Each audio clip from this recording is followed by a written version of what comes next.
welcome to the Absolute Football Podcast, Absolutely Lower League, the show dedicated to everything from the EFL Championship, League One, League Two, the National League North and South, because it's growing, the poddy's growing, and for this month only, I think, if we can cope with it, some Euro talk as well, and we have got a great guest on tonight. You all recognise him from the other podcast. He does occasionally come on the Lower League show, but Sam has a rant in him. How are you, Sam? And I'm looking forward to this Sam rant because I feel like I do them very often and I've never seen you do one before. I'm super well. I'm usually like trying to be that behaved host and let everyone have their, and like, yeah, so I'm pretty patient, but tonight I was like, I've had enough. So I know where to come. And rant. And of course it's the Lower League show. So I knew where to come. How's your week been as well? Yes, not too bad. It's been good. So I've done this show 3 or 4 times now. This first time you've hosted me. You've hosted me on the podcast. I'm so excited. Yeah, I can misbehave tonight and be like everybody else is. I'm very good. Going to corrupt me. I'm very good. It's nice. We've got a bit of weather. Things are good. There's things happening in the summer, so I'm feeling good. How are you? Yeah, I'm really good, thank you, because I was actually working late tonight, so I didn't get to see the England game. So that's why I'm so happy and smiley, because I didn't have to put myself through it. But yeah, I'm great, thank you. Excellent, good stuff. Another favourite of the podcast, our very own Uncle Nick. How are you and how's your week going?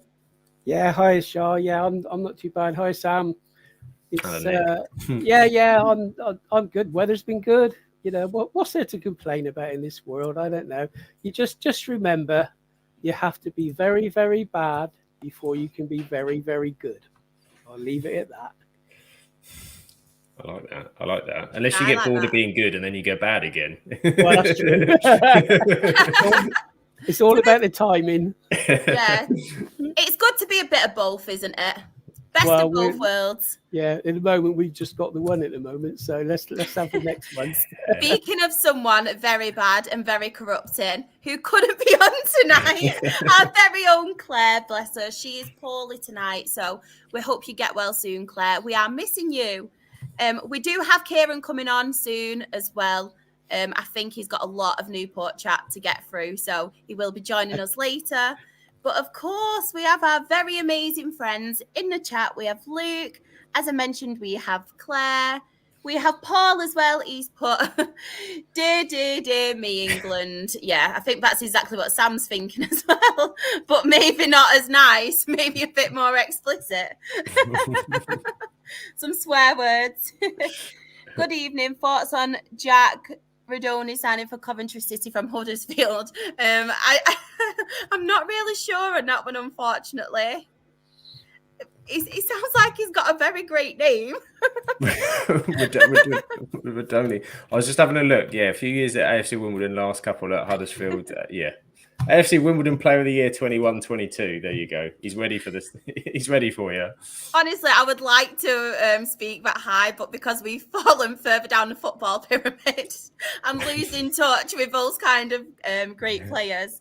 Claire has put as well 2 words Southgate out. I'm sure we will have a lot of that talk very, very soon. We have Simon as well saying, evening peeps, how are we all doing? We're all brilliant, thank you. Lucas said we will do an Ivory Coast in AFCON, sack their gaffer mid-tournament and win it all. We're never going to sack Southgate. Never. Too late. I know. Paul, after the comment, we haven't got a Calvin Phillips replacement. Holy Jesus. I just can't.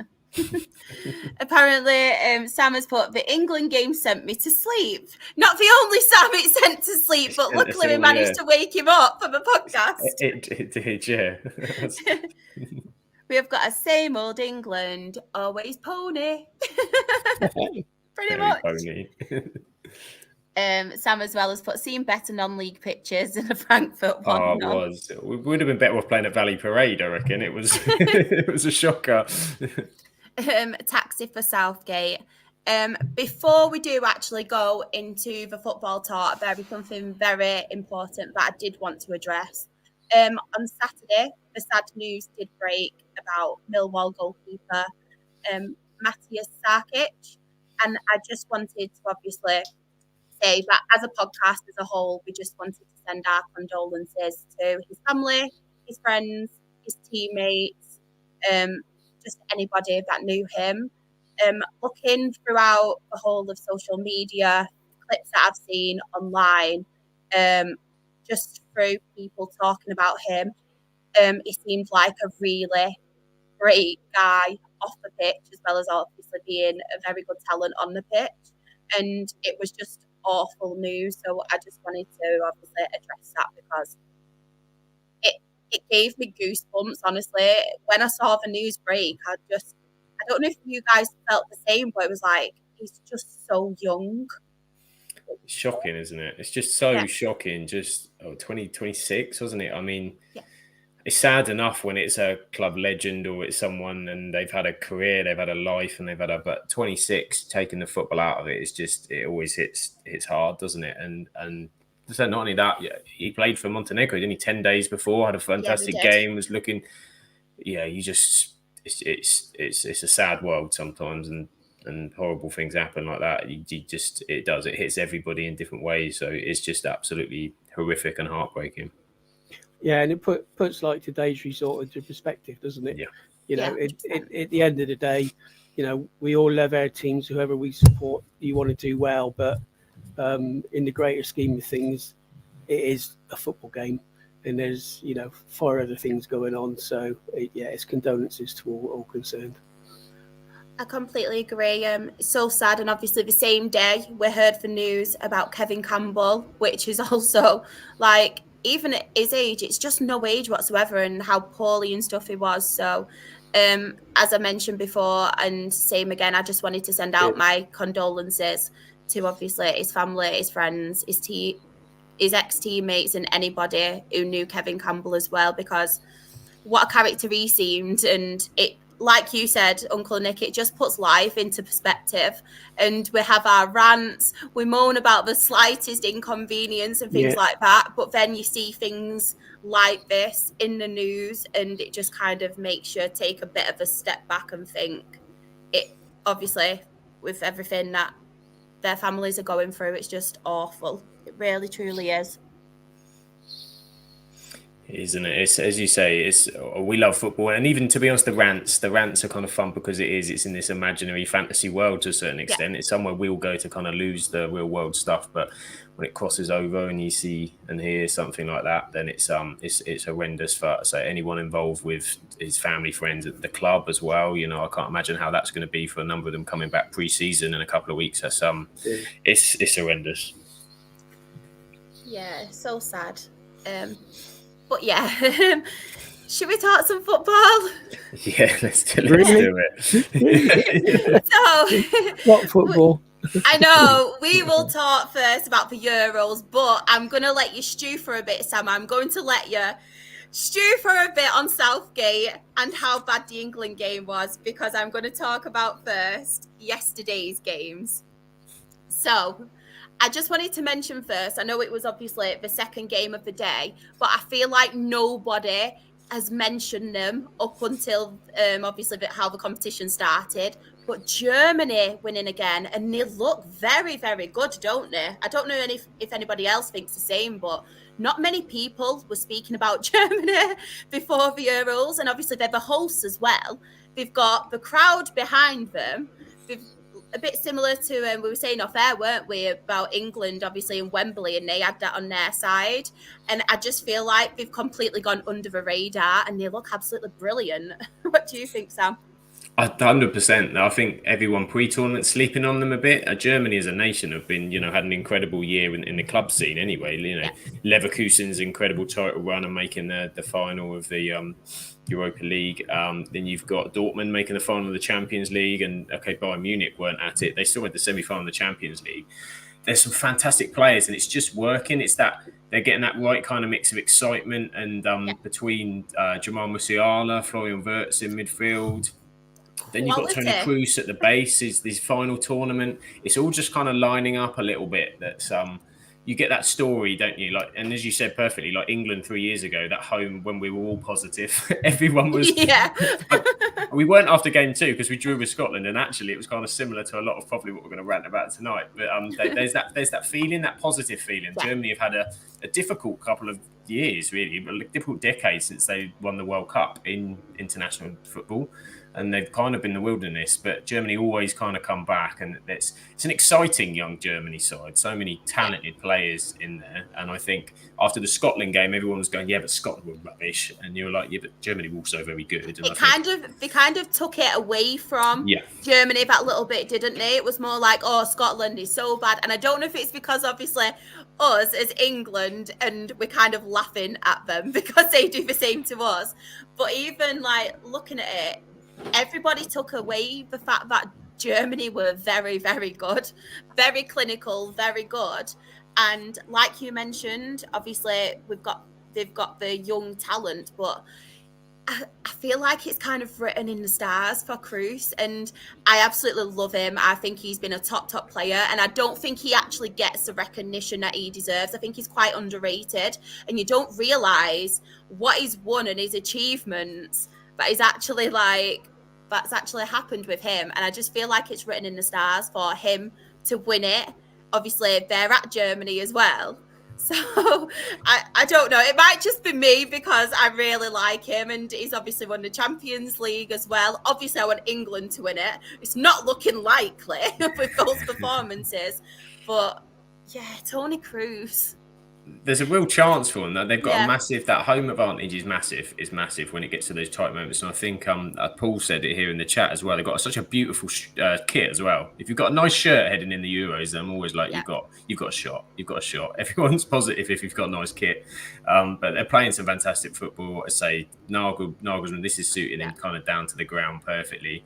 But we'll see. I mean, they look good, but there's some top teams in this thing, and everybody else seems a little bit more of a slow burn. Spain apart, currently 0-0 with Italy, but looking quite exciting and playing well as well. But it's the business end, and the business end of the tournament is going to be who's the moments, and can they raise their game against teams like France, Portugal, that kind of thing. But the home advantage is massive in a tournament. Definitely. Just on Hungary as well. Even though obviously they are bottom of the group, I've seen some glimpses of quality in Hungary, and I think when they've played, I think they've played us not that long ago, and I can't remember beat us, they looked very, very good. So obviously I know they are bottom of the group as well, but I think for them to be there and like some of their players as well, I think I just wanted to give them some credit.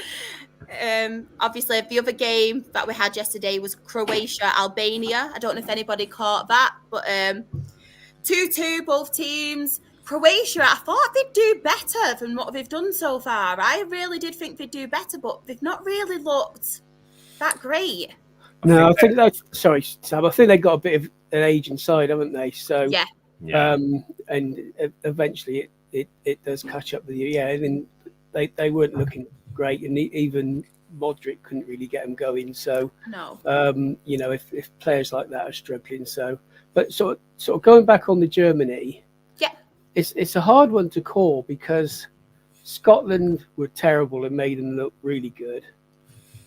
Hungary, I don't think they're that good a side, but Germany did what they needed to do. Yeah, and we all know Germany are a tournament team, and when it matters, that they come to the fore. But I'm not convinced by Germany, to be honest. Ooh. So I'll put it. I think they might make the semis, but I definitely don't think they'll win it. There you are. There's a marker. Oh, controversial, Uncle Nick. I feel like me and you're battling it out today. I think we will be. Anything you wanted to add on that one, Sam? Yeah, it was quite a fun game when Croatia got ripped to shreds, didn't they, by Spain in the first one? So I think the pressure of having it, and Albania were just playing like one of those teams that are kind of like just through it, sod it, we've made it, we're happy to be here, and they're going to be a pain in the arse. That's exactly what they were. I mean, Croatia scored those 2 quick goals to turn it around, didn't they? I was trying to have a quick meeting with somebody actually at work, and he had it on his phone, and we kept getting to. It was the 5 minutes that Croatia scored the 2 goals, so not a lot happened, but us going, oh, it's all kicking off. Albania, yeah, and then they fought back again and got that equaliser. So I mean, fair play to them, because their first game they had a right dig as well, scoring earlier against Italy, and they're in the group of death, as they were kind of calling it, for them just to get a point. But that really hurts Croatia now. Really hurts Croatia, because they've got Italy in their final game, and Italy may need to confirm something anyway. I think, as Nick said, that it's the ageing squad, and they're all ageing at the same time, isn't it? There's no. That midfield three of I don't know, Kovacic and Brozovic aren't that old as much as Modric is, but it's been the same kind of midfield, and they look leggy. Spain has some youth and some excitement, and got round Croatia pretty easily. So I think they just run to the end of that team, and they need a rebuild. Is it not making anyone really sad? But obviously, you've got Modric, you've got Kroos, you've got like Ronaldo and stuff, and you're just thinking it's probably going to be like their last Euros. And I just feel like from years ago, when obviously watching them, and I feel like it's mad, but I kind of grew up with watching them kinds of players, and I just feel really, really sad that it's coming to the end for them. So you're too soft, but just I am, but wave bye. Yeah. Wave bye. On to the next one. I can't do it. Sayonara. Honestly, I can't do it. It's like watching it and I'm thinking, I think for me, like obviously a lot of people, it'd be Ronaldo. But for me, I've just always really liked Kroos. And like I said, like the type of player he is. And I think how much he does go under the radar, and he doesn't really get the respect that a lot of the top players do. He's one of them that always does a job kind of thing, and you don't realise what he has actually won until you read what he has actually won and achieved. And I think he's the main one for me, and even Modric as well. I just feel like it's coming to the end, and I don't like it. I don't like it. I don't like it. I don't like it. That's my phrase of the day. I don't like it. Don't like it. I don't like it. Gareth is probably what I'm going to be saying shortly. Yes. But, get it on merch. Get it on merch. To be fair, Tony Kroos is one of those, and I like these players. It's one of the hardest things to do. Control the tempo of a football match. Yes. Somebody can control the tempo of a football match, and you say everything kind of goes through them, and they allow so much to happen around them. Kroos is so clever, but I did get it. I'm still not over Totti and Del Piero going all those years. When Totti waved goodbye at Roma, I was like, I don't even care about Roma. This is all too much. But I suppose they become a highlights package, don't they? And then you remember them 10 times better than you ever thought they were. True. Yeah. I don't know. Like I said, it might be me, but I feel like obviously because I've grown up watching these players, and I think it kind of gives me the sense of, oh no, these players are retiring. I'm getting older as well. I feel really old. I'm not a kid anymore. So I think that's kind of... Yeah, I wasn't going to say that. I love it. I love the sass Uncle Nick tonight. He's smashing He's it. He's come in with it. Sass plenty. Uncle Nick's the Claire of the podcast tonight. Yeah. Well, you're talking about falling asleep. I watched the Scotland game last night, and my wife said, "Oh, did you stick with the football?" I said, "Well, I saw the first half, and then I woke up with 5 minutes to go and realised that I'd fallen asleep through most of the second half." So it's cure for insomnia, wouldn't it? It obviously must have been. So, but it's a good job England was on at 5 o'clock. Otherwise, I'm thinking about the same outcome. Sam, did you manage to catch any of that game? What, the Croatia-Albania one? No, the Scotland. The Scotland game, sorry. Yes, I saw bits of it. I saw most of the second half. And Scotland, I mean, they couldn't have got any worse than they played against Germany. Some of that was the opposition, but they were just tepid, just awful. Everything was just they were second to everything. They were not. When you get that team that play a team at the start of a tournament, or a team that is clearly not the same technical level, you expect them to do the underdog thing of tighten up, win every challenge, fired up, make things difficult, and they kind of weren't that. And but they were a bit more ambitious. Because they were playing Switzerland, they had to be a bit more expansive going forward. They had some threats. They played Shankland for more minutes, which helps. Amazing. Put big Shanks up front and things. We've said it all season, haven't we? That was the guy, and I was thinking if Big Shank scores a winner here against Switzerland, this is going to go live. This is going to go on. The WSL podcast, we're going to get hijacked. It's going to get hijacked. Yeah, not talking it. We're talking. This is the Big Shank special. Yeah, and I thought they were better for it. Of course, it happened to be McTominay, but so he continues, isn't it, the run now that they've only had a player with a muck who's ever scored for them in the European Championship. Yeah, that's right. So, they did. They've given themselves a shot. So they got Hungary in the last game, and it's doable for them. First time in their history if they get out of them, because there's this, to be honest, stupid competition format of the top 4 third places get through. Like it's ridiculous. How can you be in a group of 4 and 3 of you go through? Like it's we've had the qualifying. Why are we having another qualifying round? Just get on with it. But there we go. So they might have they've got a shot. It'll be interesting. Yeah, I completely agree. Just going back to people in the chat as well, I have highlighted your comments on EFL and National League news. After the Euros, we will talk about that. So please don't think I'm ignoring you. I promise you I'm not. I've got them highlighted. But just a bit about today's game. So obviously it's Slovenia. I can't speak tonight. I don't know what's wrong with me. Slovenia won. Serbia won. I don't know if anybody kind of agrees with me, but I was expecting a little bit more from Serbia. I watched that game this afternoon, and that was like a proper cup tie. Like they were both going for it, and I tell you what, Slovenia is going to be a hard game. I think we play next Tuesday. I mean, if they go hell for leather like they did today, and they were really unlucky to lose that goal right in stoppage time. They were decent. They played some decent football, but they were all out attacking. They were bombing forward every opportunity. I thought it was a cracking game. I really enjoyed that game. So I'm a little bit concerned on our performances, how we're going to do against them. So it'll be another typical nerve-wracking England watch next Tuesday. So it's like, oh God, why do we make life so difficult? And he'll still play the same team. No, he can't. He can't. No, he'll get shot. No. He will actually get shot this time. No. Sam, what were your thoughts on that game? Did you manage to catch any of it, or have you seen any of the? I know, obviously, Slovenia.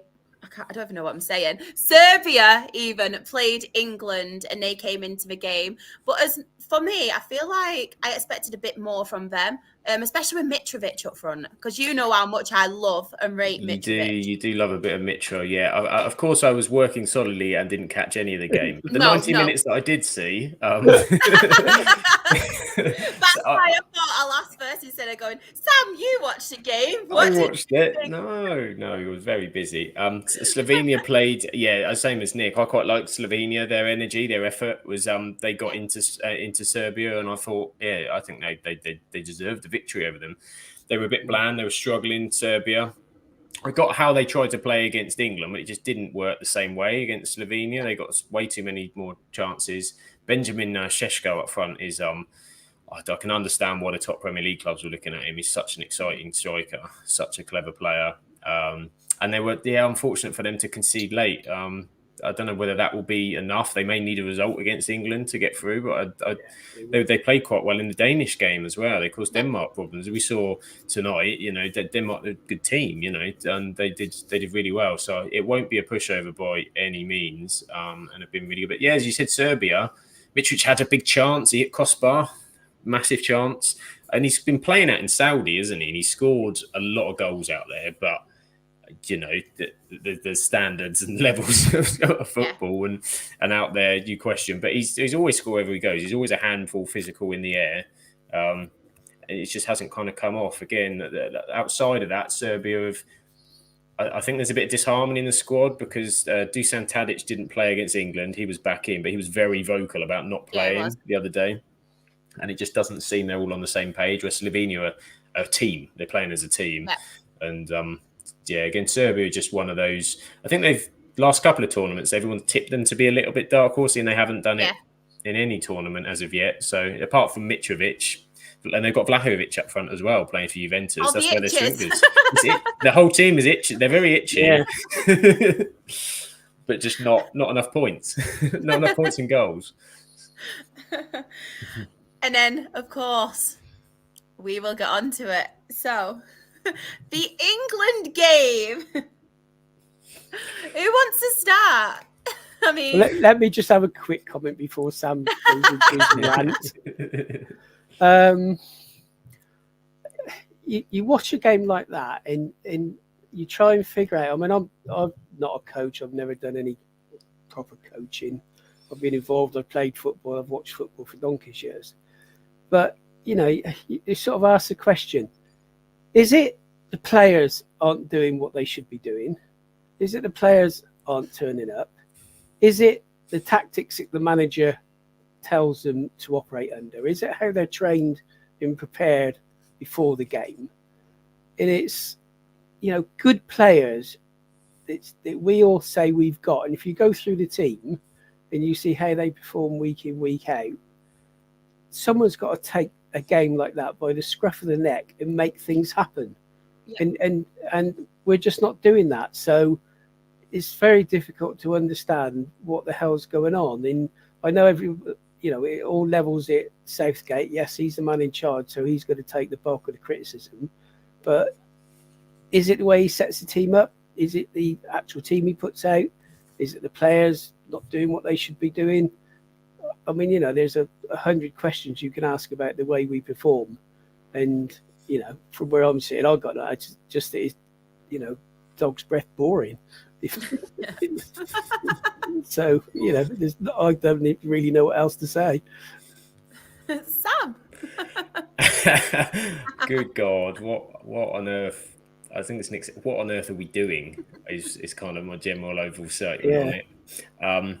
I mean, it is one of those that, I tried to be, particularly with the first one, I tried to be positive. First game, you got 3 points. I tried to play that kind of card and go, okay, I know we've not been playing great recently, but you give it and go, okay, nerves of the first game. But you got 3 points. And again, if you look at the group and that, great, it all looks, but the way we're playing is just so far away from what's going to be required to win. And you just think, how is he going to change something that's been a problem for him his entire time and seems to be even worse than it's ever been? I mean, that performance today, there was nobody out there that I thought had a good game. Mark Gahey had a decent game, but beyond that, and their top level players, it's just bonkers. It's the setup. I mean, the pitch was horrendous for an international football match and was sticking up and all over the place and wasn't helpful. But I mean, we've all played on Sunday league pitches. I played on one where if my shoe was still on after running down the wing, it was a success because it was so boggy. Those kind of pitches. And you adapt.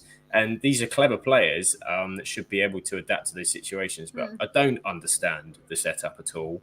We're trying to play some kind of counter-attacking football without anybody up front or any pace to go in behind anybody and running in behind, which is just stupid. We score.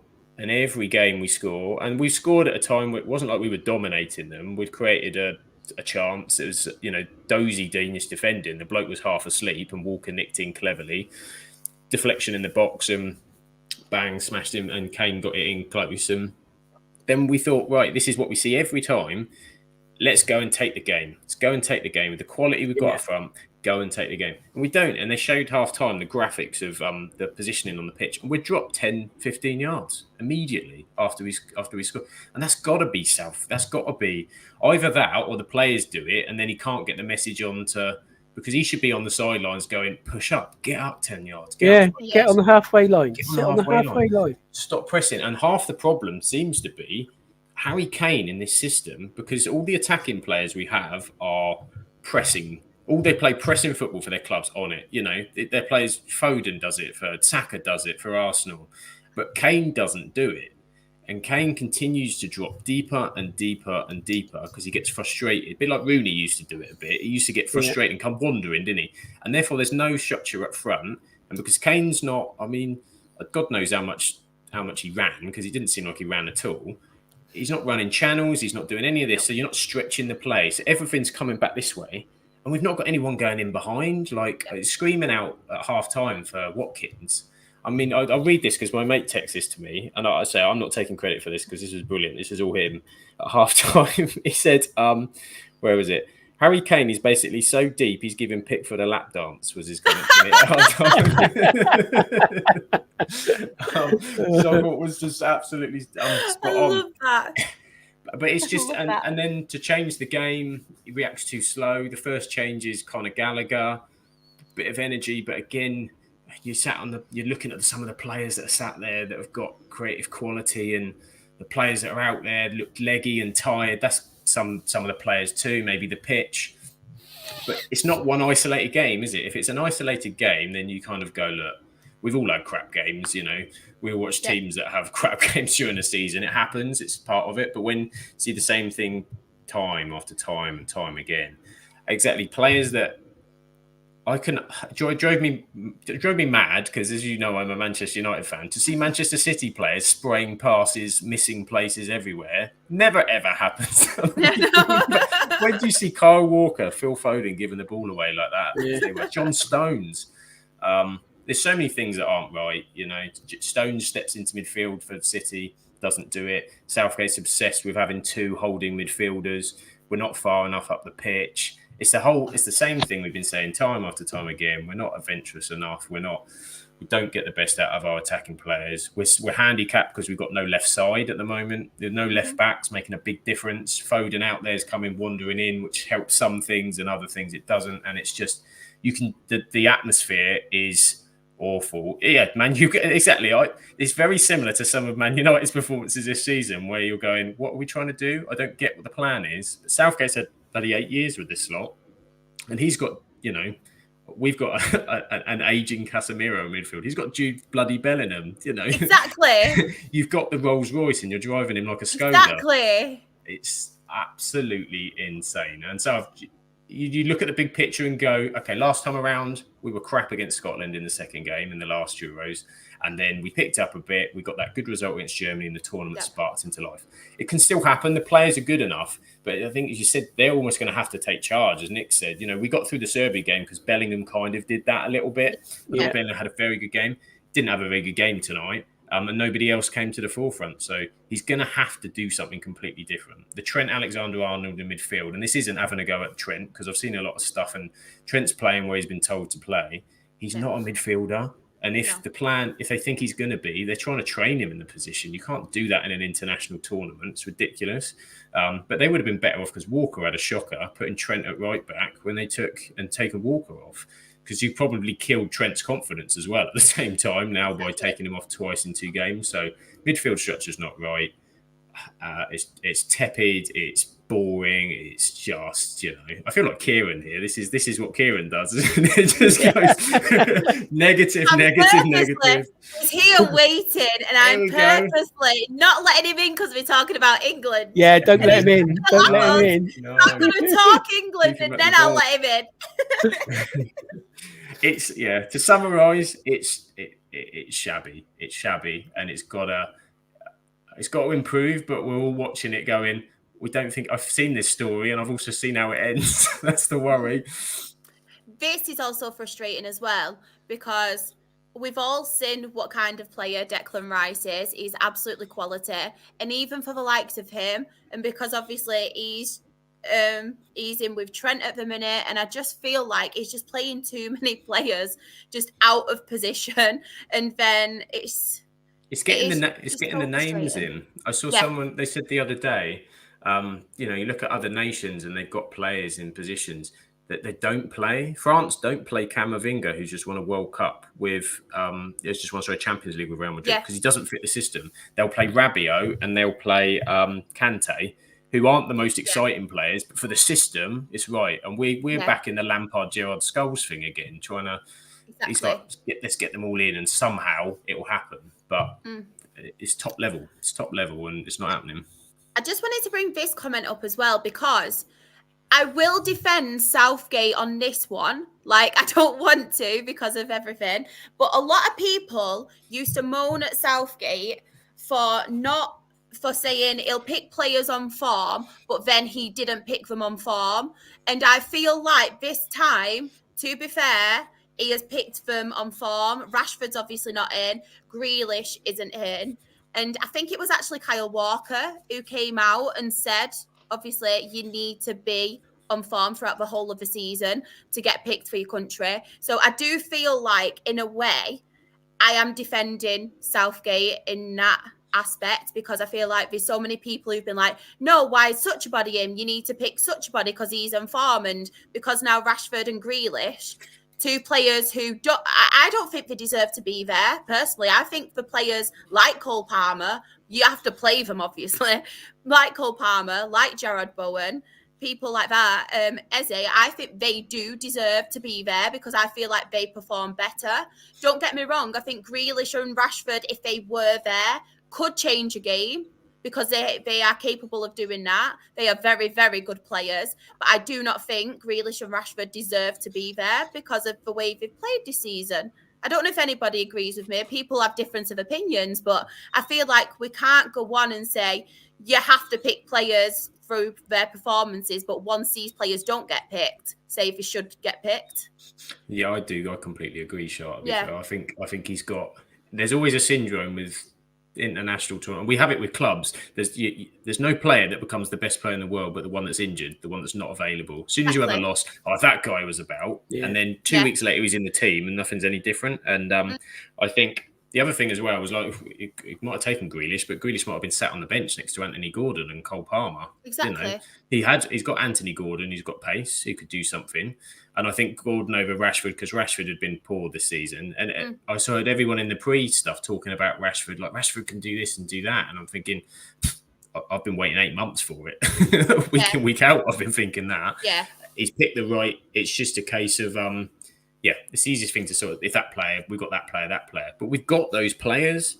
Phil Foden's not a bad player. Jude Bellingham, not a bad player. Would it be any different? It'd just be a different name, probably, instead of the ones that we're complaining about. Yeah, the thing with Grealish, it probably on form and the amount of game time he's had, you can understand why he made a decision. The only thing I'd say, if you had, that's a good point. You say, would he be in the starting 11 anyway? But if you've got a Grealish, he's very good at holding the ball in an attacking position, drawing fouls, slowing it down when it needs to. And we had nobody today that could hold the ball up for any length of time. We were hitting passes, 10-yard passes that were missing. We're going out of play, wouldn't go into a teammate, we're going to the opposition. But, with somebody like Grealish who can, take a couple of players on, take it into the corner, hold it. He gets fouled all the time. And, we probably score more goals from set pieces than anything. So on that basis, he would have been useful. But would he have started? Like Sam says, probably not. Exactly. And it is hard to argue against the decision that he wasn't in the squad. So, yeah, it's one of those, like you say, as soon as a player isn't picked, he's a worldie. Why wasn't he picked? Best player in the world. Yeah, exactly. Yeah, that's just football fans, isn't it? Exactly. And I do agree with Simon. Like, I do think he would have been good off the bench, Grealish. But like we've all said, will he get the chance to come on? Because I'm sorry, but you look at the players we've got. Palmer would have been good off the bench today. Exactly. I mean, how many goals has he scored this season? Yeah, exactly. How many goals? But no. And what also frustrates me as well, sorry, I'm going into a rant now. It's passed on. What frustrates me lucky you as didn't well, watch it, Shah. I know. We have got all these attacking players, which is not going to use. We've seen it, like competition after competition. He's got all of these exciting players, which he doesn't bring on. But then they're now using up position. They're like using up a space. And then you've got the likes of like Bramthwaite, who we did actually need, because I feel like, obviously, especially in defence, and you've got like Trippier. The other night, he got a knock, and it's like if he's out, and then obviously Luke Shaw you can't rely on because is he fully fit and things like that. And I just think is stupid like that, Southgate, because he's bringing all these really exciting attacking players, not bringing them on. But then obviously if you're not going to bring them on and utilise them, why not free up someone in a position that we actually need? Because if people get injured like Trippier and obviously like Luke Shaw, we're screwed. We're in trouble. Yeah, that left side's a Very problem. in trouble. Yeah, with no left-footed, and that's the one thing with Brantwaite, he's a left-footed centre back, so and he can play left back too. There's that option, and that's not to say Mark Gay's played very well. I think he's deserved his place, 100%. and he's stood up. He's been fantastic. As you said, you win it on a squad. You win it on a squad. You know, you need those players. They come in at different moments, and Shaw's not. He's still training on his own. You know, are they going to bring him in against Slovenia? And then is he ready? I mean, I've seen Luke Shaw come back from injury time after time for Man United, and he is a player that takes some time. And it showed last time we rushed him back too quickly, and he went out again. I think so. February he played 2 or 3 games because we needed a left back, and he wasn't ready. And Shaw is one of those that if he's not fit, he's a liability. Can be a complete liability, but he's a left-footed left back and will give us better balance to the team. So if you're gonna play him and he's taken him in the squad, for me, he's got to play the next game. Yeah. Because it's no good risking him in a knockout game. Yeah. Because then he goes off injured then and it disrupts the team. Play him in the next game, and if he does 90 minutes, great. If he doesn't, you know where you're at for the knockout stages, assuming we get into the knockout stages, being pessimistic. So, but, you know, I was quite having a chuckle about all the pundits before it started were saying, we got the best, you know, top 6 forwards. We'll be okay because the opposition won't get the ball because we'll keep the ball. And if you've got the ball, they can't score. Well, we can't keep the bloody ball. That's the most disappointing thing. We're giving it away so much. And then they were saying, Guéhi is the weak link. He's got no experience. He's been one of our best players. 100%. Yeah. I mean, today he was probably the only one who did himself justice today. You know, the rest of it was like well below par. So, you know, what do pundits know? It's just the mad stuff you're seeing, like you said on Declan Rice shot. I mean, it was a 5-yard ball. He just like sprayed out for the. When have you ever seen Declan Rice do that? Yeah. Like, I know. Just even like the pitch, you know, the pitch was bad, but that was just the aim of the pass. It was just absolutely insane. It's just the levels of what we're seeing is absolutely incredible. And this is it. It could be this player, it could be that player, but it's just the whole thing. And you hope and you want to get behind the team because at the minute you can sense the sour, and England never do well when it gets sour. But he's not going to do anything different. He's got to change the 11. He's got to change the 11. He must have realised now the Trent in midfield thing's not going to work. But we all know it means that he'll play Colin Gallagher. That's what he's going to do. There won't be any major changes, I don't think. I agree with Nick. He needs to start Shaw. If his intention is to use Shaw and he bought him, if he's not going to play him against Sevilla in the last game, what's he doing there? Because he's wasting his squad space. Yeah, 100%. The only good thing I can say, well done, Mike. I know. The only good thing I can say, if he does put Gallagher in instead of Trent, is at least it's his actual position. That's the only positive. At least that's where he plays. I mean, this is what's baffling. If you ever play Football Manager, that's the first thing you do is you get when they go green, they're in the right place. You go, that's fine. I don't even know who that guy is, but he's green, so he knows the position. Nothing else. Do you know what I saw as well on Twitter, which perfectly summed Gareth Southgate up? It was a tweet that someone put, and it said, if Gareth Southgate was on the chase, he would take a minus off. And that is so true. That is so true. And now him up like to a T. That's the perfect quote to sum up Gareth Southgate, isn't it? It's risk averse. Just before we move on, then, are we looking forward to the next England game, then, lads? And everyone in the chat. Why not? I'm watching the next one with a Welshman. What could go wrong? Oh no! I'm away with work, and it's the option. So, it'll be. They're going to qualify.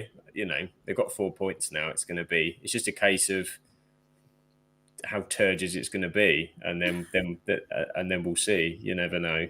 Maybe something would be magic. Mate, Southgate will wake up and suddenly be like, "That's it." But yeah, I'm living in hope. I'm living in hope. As I said earlier, it's not how you start, it's how you finish. Exactly. So let's be positive. Exactly. A couple of weeks we'll be like, whoa, here we go. It was all just, we were lulling everyone into a false sense of security. This is it. Give Declan him Rice a is new going, contract. I can't This is pass it. anymore. I don't know what I'm doing. Yeah, master plan. Long game. Lifetime contract for Southgate. Oh, yeah. King Sir Gareth in a month, and That's we'll all be it. like, what's the problem? Dear.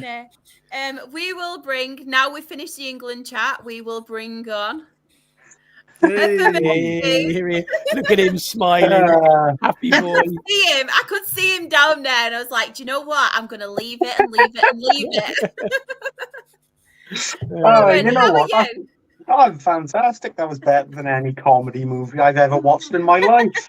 And I'm not just referring to watching this, I'm referring to the England game as well. I've loved these Euros. I've not had to worry about all of it. I've seen meltdowns on Twitter. I've got a few bites, and yeah, it's been great. I'm enjoying myself. Kieran's just happy because Newport need a new manager, and Southgate's probably going to be out of contract in about a month. So, oh, how dare! You know what? Maybe he'd work as a club manager. He'd get to experiment every single week. Who knows? Be the answer. Before we move on to obviously EFL and National League news, I'm just going to quickly mention the games tomorrow, and we'll just have a bit of a prediction what we all think. So the first game at 2:00 is Slovakia, Ukraine. I mean, how disappointed were Ukraine the other day? I did not expect that. No, didn't turn up at all, did they? No, they Slovakia. I'm going to Slovakia. Slovakia, Kieran. Yeah, I'm going to go Slovakia, but I don't think Ukraine necessarily didn't show up. You know, they didn't perform well, don't get me wrong, but some of the goals Romania scored, unreal. That first one, absolute cracker. But no, I think I'll still back them to lose. Yeah, I think that's a thing I'll go for. I'll be my negative persona. Instead of saying that this team will win, I'll say this one will lose. Yeah. Uncle Nick. Yeah, you've got to go on the same basis. I can't see it being much different. Do you know what? I'm going to go for a draw then. Well done. Just to be different. I'm not going Ukraine, but I'll go for a draw. The 5:00 one, we have Poland, Austria. Sam, what are you going to go for? Oh, I quite liked a bit of Austria the other day. I thought they were good, and actually, but Poland on the reverse actually did better than I expected too. They're both kind of one of those. So I'm going to go for a 2-2 draw. 2-2 draw. Desmond. Kieran? First of all, Simon will really win, mate. But you know what? Out of total no bias and total no hatred towards a certain country because of a certain football game, I'm going to say Austria win it 4-0. I love it. Uncle Nick? I'm going to sit on the fence and go for a draw because I think they're probably fairly even. They'll probably do the other two a favour by drawing because they're going to go through anyway. So I don't think either's got much to play for. So I'll go for the draw. I'm going to go for Poland. Poland win. I don't think there'll be much in it though. I think it'll be like a 1-0 or something. Oh, I have no basis of my prediction other than Poland are the reason that Wales on in this competition. That's why I said them to win. Yeah. Basing his prediction on hate. That's all right. It's fine. I'm switching nationality every couple of days here, so it's fine. I love it. And then we have quite an interesting one, to be fair. Netherlands, France. Sam, what are you going for in that one? I guess it depends. And as Mbappe had his nose surgery yet, is he back? He's got his mask now, isn't he? Yeah, it's going to be the thing, isn't it? The Mbappe mask now. So, France weren't firing all cylinders, but the Netherlands are a good side, but France are different quality, I think, and they're going to start to show it. I think Mbappe's going to be annoyed. He's going to be annoyed now, so it's possibly the worst thing that they could have done for the whole tournament. I think. So France. Kieran? Yeah, I don't think either team really impressed too much off the first round of fixtures, but I think if you were to ask this 99% of the time, you're probably going to back France for all of the right reasons. I'll say they win it out of the same principle that they'll at least want to go out of this group, even if they top it. They'll want to make a statement, won't they? Uncle Nick? No, actually, before I give a prediction, did you see the clip of Mbappe in the dressing room where they handed him a box? No. Open it up, and there's a mask in there, and it's the Ninja Turtle mask. I saw the clip. It was fantastic. It's brilliant, wasn't it? Absolutely brilliant. And on that basis, I'm going to go Netherlands. I think they'll pull off a surprise and beat France. I'm going to go different. I'm going to go for a draw. Just because I want to be different. Yeah. I don't sit on the fence, me. I go full out controversial, full on different. Shawnee has put, if Mbappe goes to Mackey's, does he ask for a McFrappe? Ooh. McFrappe. Anything to add on the Euros chat before we move on? I just wanted to mention first, I know we were going on about punditry and stuff, and I just wanted to mention how good I think Cesc Fabregas has been. I think he's been on the BBC one, and just the way he talks a lot of sense. It really does read the game so well and really in depth as well. And I honestly think Cesc Fabregas at some point will be a top class manager. I just think he just really gets it, and I think he's been a breath of fresh air to listen to be honest. He's super clever, super smart, and he's really kind of calm, well articulated as well. Yeah. I can see the elements of, he's and he also played the position that you're seeing a lot of managers come through now. You look at Xabi Alonso, Pep Guardiola, Mikel Arteta, that controlling midfield player, read the game so well. So I think he's going to be a good manager. And the other one I saw as a pundit actually. Did you see any of the Gary Lineker analysis today? He doesn't normally do analysis because he's usually hosting, and he did analysis about Kane and dropping, and it was really good. And I think everyone on social has been kind of like, "Oh, we don't get to see that from you, Gary. Maybe do a little bit more of that and less of the hosting, and give us a." Yeah. Talking about Lineker though, did you see? Obviously, it was all on social media about his comment to Lampard. Yeah. But did you see the clip of him talking about it on his podcast? If you see it, he's discussing it with Mika Richards, and Richards saying, "Come on, then what happened then? What did you say?" And he went through what he said about, if they take the background off, they'll see the back of their basically bald heads without actually saying it. And he said, I got back to my hotel and I thought about it, and he said, "You fucking idiot. Why the hell did you say that? What were you thinking?" And he said, "Yeah, I'm going to apologise to Frank." He said, "I didn't mean to say what I said about him solely. It was about all of us." He said, "I'm thinning on the back as well. It just wasn't a slight at Frank." And he said, "What a fucking idiot I am." And it's really, really funny. So, I know he gets a lot of stick, but, his podcast he does with Shearer and Micah Richards is one of my favourites to listen to all the time. And they are really, really good. So, I thought that was brilliant. Yeah, what a fucking idiot I am. It's great.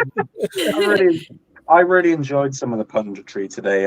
I think it was Thomas Frank on BBC after the England game, and I thought he spoke really well. And, for the fact, obviously, he would have been talking from a Danish perspective, I thought he was really even. He was really level-headed with the comments he was making. And I've also got to give that I absolutely love that Alan Shearer was probably about one step away from throwing every single expletive at Gareth Southgate that he could have.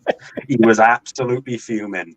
And I found that incredibly funny to watch. So I think for the sake of BBC and their broadcasting and their the usual reputation of at least being, somewhat quality. Hopefully Southgate doesn't produce an absolute howler, because I think I think that Shearer will lose his head. Just while we're on, I'm really intrigued now. Just while we're on like pundits and things like that, I just want to know if you had to pick one and your favourite. I'll say at the moment. No, do you know what? I'll say favourite in general. Who's your absolute favourite? Sam, I'll come to you first. Put you under pressure. Who's my absolute favourite pundit? Oh, it's tricky because I'm probably really biased with this one, but I don't really care. Roy Keane cracks me up. Cracks me up. Yeah. Just you can just see him seething at things and just his demeanour. And I know some of it I think he does now. He knows when he's putting a bit of a show on, but he just entertains me. And I love the kind of broship he's got now, because it was all about him and Michael Richards, but him and Ian Wright actually have a really nice dynamic. Really good dynamic, those two. So I think we put Wrighty and Roy Keane together. I like those two. Before I ask you, Kieran, and you, Uncle Nick, this one is mine. He is my absolute favourite. And I just love as well how I don't feel like he's biased. I feel like obviously he gets it because he's been there before. And I just feel like he's so passionate about the game as a whole and in general. And one of my favourite moments, I don't know if anyone's seen it, and he actually went to a concert not that long ago. But they were at a game and he was doing it for TNT, and AC/DC, one of his favourites, comes on and he's going, I think it's AC/DC.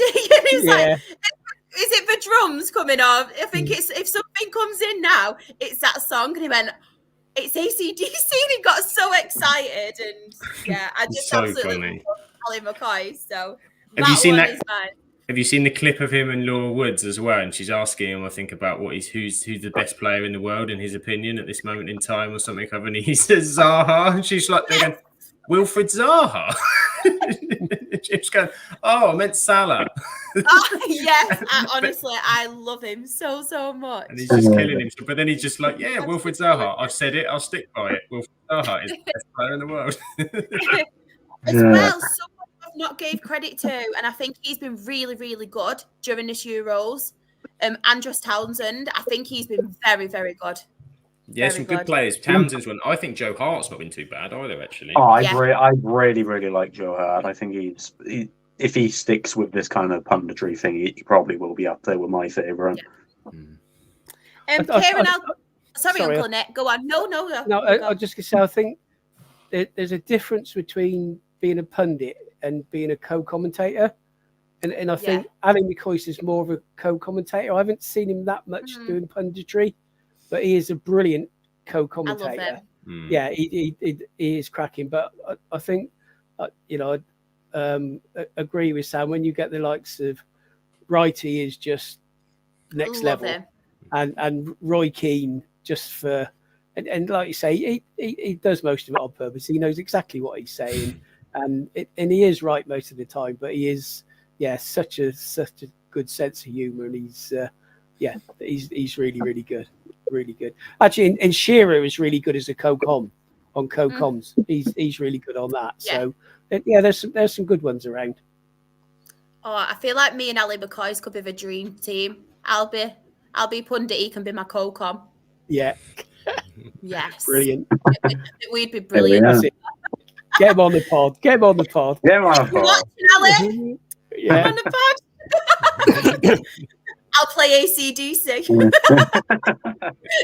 Kieran, who's yours? No, I think I agree with Sam, Uncle Nick, Ian Wright. I think he has that perfect balance of, when he needs to be, he's neutral. Like every pundit can sway maybe towards a team that they used to play for or a team that they support or whatever, but he asked for gaffer tape for his tattoos, didn't he? But I think he's absolutely fantastic. And he says, for the most part, given the fact every single, pundit, co-commentator says things that people won't agree with for the most part, I think Ian Wright's probably the most neutral one, the one that you kind of not agree with entirely, but, the one you kind of understand where he's coming from. And I think that the way he kind of puts his stuff together and the way he puts things across probably summarizes that a bit better. But it has to be Ian Wright for me. But I also like Lineker just out of the reason that he can just come out with a one-liner, and I find it incredibly funny when he does. Yeah, he does. Yeah. Like I wouldn't regularly listen to him, but like I watch it all the time on like TikTok and whatever, just clips of him and his one-liners and jokes that he cracks. I think they're class as well. I've heard from a few people as well that Ian Wright's a really nice, super guy as well. Like I think my mum's cousin works at the BBC for a bit and was working on a show he was on, and said like literally, you get quite a load of different presenters of different things. She said Ian Wright literally with everybody on set was just, it didn't matter if you were the cameraman, that you were bringing somebody anything sort of, the runners that they have, that he was just such a solid, brilliant bloke as well, and it comes through, really does come through with him. Did you see the clip? Sorry, did you see the clip of Righty in Germany, where a fan came up to have his in the shopping centre, photo taken in the shopping centre? In Yes. Righty said, yeah, big smiles, yeah, come on, have your photo. And Roy Keane's hiding behind the pillar. I love Keane, yeah. I love that. As well, just on Ian Wright before we move on, he's done a lot for like the women's game as well, especially internationally for women's game. And as you said, Sam, as well, he just seems like a really, really lovely guy. And I remember he had to leave early due to family issues and personal reasons. But when we played Plymouth in the FA Cup a couple of seasons ago, he was actually doing it with Grant Holt. I think it was like BBC and stuff. And it had so much time for like our fans and things like that. And it's just really, really good to see, like, especially the young kids getting really chuffed meeting Ian Wright. It was really cute. So yeah, he's another one. And yeah, to be fair, this one, I will give a special mention for Graham Souness showing some real humanity. And when he was speaking about the little girl and the charity work, as well as Alan Hansen. And it's obviously fantastic to hear the news that he is getting better as well at the minute, Alan Hansen, because obviously it's been a really sad time, hasn't it, as we mentioned earlier on, for football. So very, very good news. I don't know if I want to go on to Simon's, because he said, who do you think the worst one is? I don't know if I want to do that. Probably best not to go there, Josh. Yeah, it's probably best not to go there, or I'm going to become really negative and hate everyone. I know. My least favourite is all of them. We'll get accused of all sorts of things if it's it's in high, I would say anyway. But this as well, I remember that. I love that. That was such a good clip. That's brilliant. Clip. Yeah. But of course, we are the Lower League podcast. We have spoke Euros, but we do have to speak some news, and obviously EFL National League. I will let you have your moment after Kieran, but Uncle Nick, I will let you speak first. Is there anything going on with Swindon at the moment, and any signings, just anything you want to speak about? Well, it's really hard to understand what's going on, because we've actually signed 4 players. We've renewed contracts of 2 more. We've got Kieran a 6'3", 6'4" centre half, excellent footballer, does all the right things, but sometimes he can't pass the ball, apparently, according to some of his ex-fans. So he signed today, Delaney. That's a massive signing. Oh, he used to play for us. And he's joined by 2 6-foot+ wing backs. So we just need 2 more centre halves, and we will have a team that is going to absolutely tear up League 2 by League 2 play. League 2 football. I'm looking forward to it. If anything moves, kick it. So I'm looking forward to that. It's going to be proper League 2. I'm going to love Swindon next season. It's going to be good fun. Which is what we've been crying out for. So it is quite. Our chairman owner is coming for a hell of a lot of stick, because a lot of the things he says have turned out being untruths, and he's been caught out a number of times. And there's issues around selling shares and lots of things going on in the background. But he said, no, we've got a bigger budget for the squad. Not obviously, he won't say what it is because that tells other clubs, we can put the prices up then. Yeah. So I understand that, but at the moment, that's looking positive. So, say if we can get another forward to complement the two decent ones we've already got. The midfield looks okay. We probably need to move a few players on and a couple of centre halves, and I might even be optimistic about the new season. So, are we getting positive, Uncle Nick? Are we getting a little bit more positive? But I still haven't renewed my season ticket. Are we getting that little bit more optimistic, though? Just a little bit. Oh yeah. Well, Yes! you couldn't be any less optimistic than we were last season. So because it wasn't being optimistic, it was only going one way. We would be joining you in the National League. So we've got a manager that seems to know what he wants, and he's getting obviously what he wants. So that's good news. At the moment, it's sort of looking okay. So quietly. Yay! Uncle Nick's coming to the positivity train. He's leaving and Kieran behind. You know that nice little photo of that those cartoons where Uncle Nick is smiling and we've all been making the jokes of God, that's the last time we were happy. That photo's starting to come back now. Yeah. It's reappearing. Yay, finally! It lasts. So let's see what happens. But I loved it. I'm buzzing with that. Right, I think this comment I will bring up, and I think I'll leave it over to you, Kieran. So Alex has put that he's very sad to announce he is not renewing his Copper card for the season. Will you be renewing yours? It's such an ironic comment because I was trying to stay as level-headed as I could last season. I was still called a happy clapper. So I don't know what the definition of that term is anymore. But you know what? I may renew it for the next week.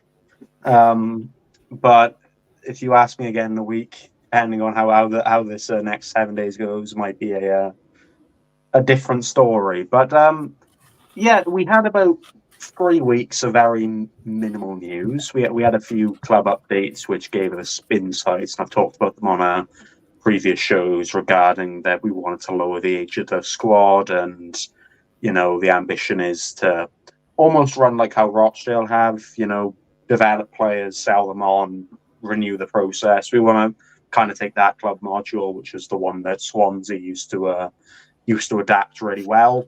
Barefoot on the stands, yes, it is. Happy clapping's different in Wales, but no.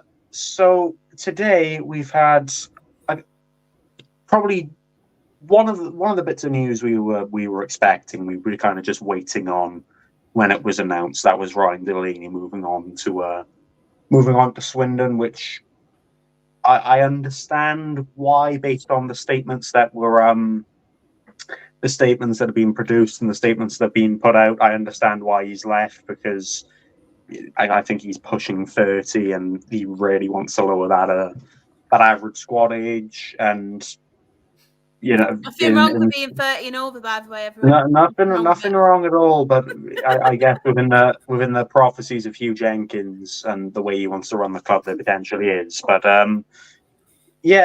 I don't understand it in the way that I thought he was a very solid League Two centre-back that, for the next 2-3 seasons can help you be very stable in the back line. But I digress. I understand the both sides of why he got sent, released and all this other stuff. But probably the bigger bit of news, the one that kind of just came out the blue, we had heard nothing about this. It was all fine.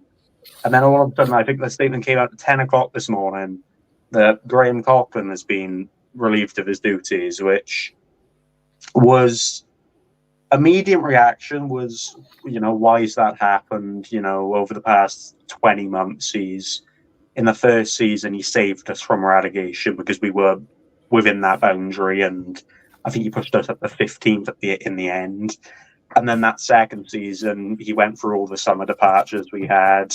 We had all the news off the field about financial problems, and he dealt with them really well. He built a squad that was able to, still be in playoff talks in February, March. Of course, it slipped off towards the end, which I would have understood right then and there at the end of the season if they would have said, right, Graham Coughlin's departing, because 8 losses in a row, that is something that you can't really...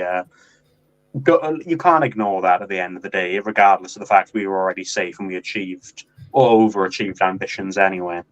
But he's left, and I think that the statement, has summarised why, and it's not the reason of potentially what people were expecting. I think that the basis of it is that Graham Coughlin and Hugh Jenkins have had a disagreement. Obviously, like I said, Hugh Jenkins wants to reduce the age of the squad. It explains why so many players got released. Scott Bennett was a popular name at the club, but obviously he's left. But I think he was 32, 33. And Graham Coughlin, his entire, I suppose, basis of recruitment over the past 2 seasons has been bringing in established players. He's pushed 1 or 2 youngsters, but, I don't think he's really fitted that Hugh Jenkins module. So what's been said is that they've mutually agreed to part ways. I mean, it's more than 2 players out, isn't it? I think we have a squad size of 9 at the minute, and that includes 3 youth players. But yeah, the basis is, and what we understand of it is that even the statement reads, Hugh Jenkins wants to move the club in a different direction than potentially Graham Coughlin wanted to continue developing, which is fine. I understand the reasons for it, and as much as I'm upset that it came out the blue and you question why did it happen 56 days or whatever it is after the season ended, I understand it, if that's what the ownership does. But we've then come out with probably the final bit within that statement that is worth mentioning. We're now looking for a head coach, and that was put in bold letters as opposed to a manager. So what we're assuming is that Hugh Jenkins wants to take control of the recruitment aspect of the club, which in usual ownership terms I'd be quite skeptical of, because a lot of clubs that have went for head coaches and the owners have been very naive in the players they brought in, and it's not went very well. But I think Hugh Jenkins' track record of doing the business that he's done and taking control of recruitment at Swansea and whatever, it turned out very well. So I entirely trust his judgment on it. So I'm not panicked and overly negative, but at the same time, I think there's 2 real possibilities. There's no middle ground. It either goes really well or it falls flat. I don't think there's really a middle ground. So there's the worry. There's my worry. The ideal replacement's an interesting one, because I think what we'll be looking for is someone that doesn't bring in players and is used to just having the players in front of him and utilizing them and developing them and molding them in that way. I saw somebody, and I'm not saying this is who I think would come in. I wouldn't complain if it was to happen, just out of the retrospect of what he did in his previous club. I don't think it'll happen, but someone within the role and kind of module of Pete Wild, someone within that range of management. I think for me, I don't know whether he was taking the role of manager or I do not want either of those. Thank you. I know. You see my face? I went, oh no, thank you. I suppose, like Mark Hughes, no, because I think the basis of Mark Hughes is that he likes building teams that he can develop, and he likes having control of the recruitment. So for that reason, on its own, I don't think that's gonna happen. I suppose Matt Taylor, I can understand that a bit more in terms of what we're expecting. I know a lot of people have been mentioning Gary Monk, who obviously used to work with Hugh at Swansea, but obviously within the basis that he's at Cambridge, would that happen is a different question. But I don't know. I don't know. He did okay, I suppose. Stabilising Shrewsbury for a good while was all right, but I don't think that end of his term was successful. And I don't think we were within that. No, thank you. No. Sorry, I was just like, whoa. No. It's like asking me if I wanted. No. That's like asking me if I wanted Rob Page at the wheel. No. But no, I think someone within the basis of Pete Wild, someone who knows how to develop players and mold them into a that's the comment that we're all thinking of, that we'll have a manager that used to work with you at Swansea, or a head coach rather. I agree, but within the retrospect, it's in the realm of possibilities. No, within the realm of possibilities that Hugh Jenkins has been really successful taking control of recruitment. I'm not mad with it by any stretch. Whether it means I agree with it from a footballing aspect's a different thing. But no, someone who again doesn't really do any of the what Wembley? What was that? Sorry, I didn't see that comment. No, within kind of, I suppose, just the role of playing with a team that you've already got and you can develop. But yeah, it's all come within someone clone Pete Wild so we actually have a chance. Yeah, it won't happen. I don't think that's within the realm of possibility. I think Pete Wild is above League 2 levels anyway. But I think he'd want to take control of his own recruitment. But someone within that kind of module and that style of football, I suppose, would be the ideal replacement. But yeah, within the basis of everything else, I don't know whether I mentioned this last week, but we've Newport County have partnered with Newport City, which is the team I do media for, which is really exciting because the basis of the partnership is that if you have a Newport County season ticket, you pretty much have a Newport City season ticket as well. So Newport City play on Fridays most weeks, which is really nice. Obviously, it kind of has that differentiation of the two. He was under him, and again, someone we'll imagine it will be someone within the former management. I'd appreciate not Michael Laudrup though, because he wasn't fantastic. But yeah, and then if you have they're having a fantastic season. They've just signed someone that played and did really well in the National League South last season, and that kind of skill gaps are massive. So they're having a phenomenal off-season. The way that Newport City works is if you have a Newport City season ticket, you have a ticket to one Newport County home game, which they kind of figure out the two. But yeah, so the basis is off the past, 12 hours. We don't have a coach, and this is the way to put it out. This is my signature, make it all negative and all horrible, despite the fact I don't think it. We don't have a head coach. We have about 9 players. Pre-season kicks off in about 2 weeks. That's how you kind of make the things all negative and hateful. But within the genuine basis of realism, I trust the fact that Hugh Jenkins has had success in football before. He wants to move the club in a different way than just signing players and almost hitting that kind of plateau of not having that ability to step up or develop players to move them on. But yeah, it's either going to be a very, very busy next 7 days, or it's going to be kind of what we expected when Hugh released a statement compared to now. He released a statement, and then I think it's been 5 days since he released that statement of we'd had deals over the line. Obviously, we've had nothing. But I suppose there's now the basis that now that Graham Coffin's gone, we'll have a new head coach in, so fans won't get on their backs and say that it's a signing that the previous manager made. It's a signing under a new reign, if you want to put it that way. So yeah, it's been an eventful 12 hours to say the least, and off of the basis of it, I will scream. Yeah, I think I said this in a group chat. All we needed was one more thing of if I used code EFL.